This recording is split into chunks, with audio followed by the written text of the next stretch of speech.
మరి ఎందుకు పబ్లిక్ వదలలేదు, మరి పబ్లిక్కి ఎందుకు ఇవ్వలేదు మనకు తెలియదు. ఓకే. రెండోది, ఎస్టర్డే సడన్గా ఇది వీళ్ళు అపోజిషన్ వాళ్ళు క్యాస్ట్ సెన్సెస్ లేకుండా సోషల్ జస్టిస్ అనేది జరగటం ఇంపాసిబుల్ అని చెప్పి ట్రోలింగ్ చేయడం మొదలెట్టారు నిన్నటి నుంచి. మళ్ళీ గతంలో బీహార్లో ఇట్లాంటి క్యాస్ట్ సెన్సెస్ చేసినప్పుడు ఓబీసీ ఈబీసీ పాపులేషన్ అనేది డేటాని బయటపెట్టారు. డేటా బయట పెడితే అందరు షాక్ తిన్నారు. ఆల్మోస్ట్ 60% ఓబీసీలు బీహార్లో ఉన్నారని చెప్పి 20-25% ఎస్సీలు ఉన్నారని, ఓసీలు ఉంది కేవలం 10-15% ఉన్నారని డేటా బయట పెట్టడంతో అక్కడే డిమాండ్ మొదలైంది.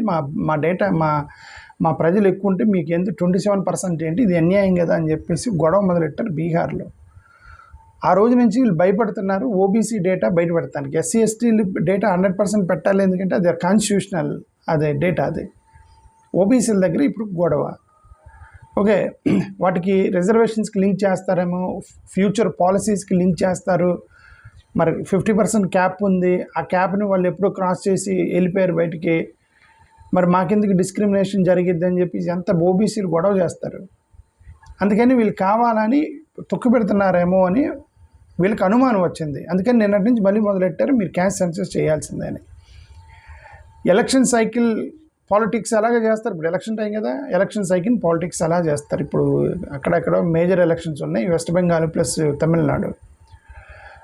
సో ఇవన్నీ కూడా ఎలక్టోరల్ ఇష్యూ కాబోతున్నాయి. మళ్ళీ కొత్తగా తీసుకొచ్చారు దీనికి సంబంధించి.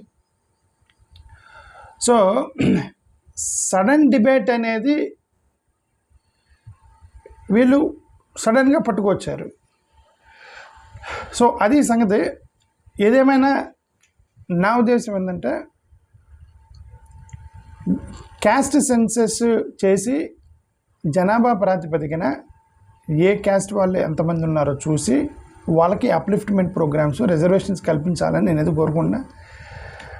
ఎందుకంటే ఇప్పుడు రీసెంట్గా కోర్టులు ఏం చెప్పాయి, రీసెంట్గా ఎస్సీ వర్గీకరణ విషయం కోర్టు ఏం చెప్పింది, అప్లిఫ్ట్మెంట్ జరగాలంటే డివిజన్ జరగాలని దానికి మేము కట్టుబడి ఉన్నామని చెప్పింది భారతీయ జనతా పార్టీ కదా. వర్గీకరణకు సంబంధించి ఎస్సీ వర్గీకరణని చేసింది ఎందుకు చేశారు వాళ్ళు, ఒక సెక్షన్కి అన్యాయం జరుగుతుందని ఆర్గ్యుమెంట్స్ తీసుకొచ్చి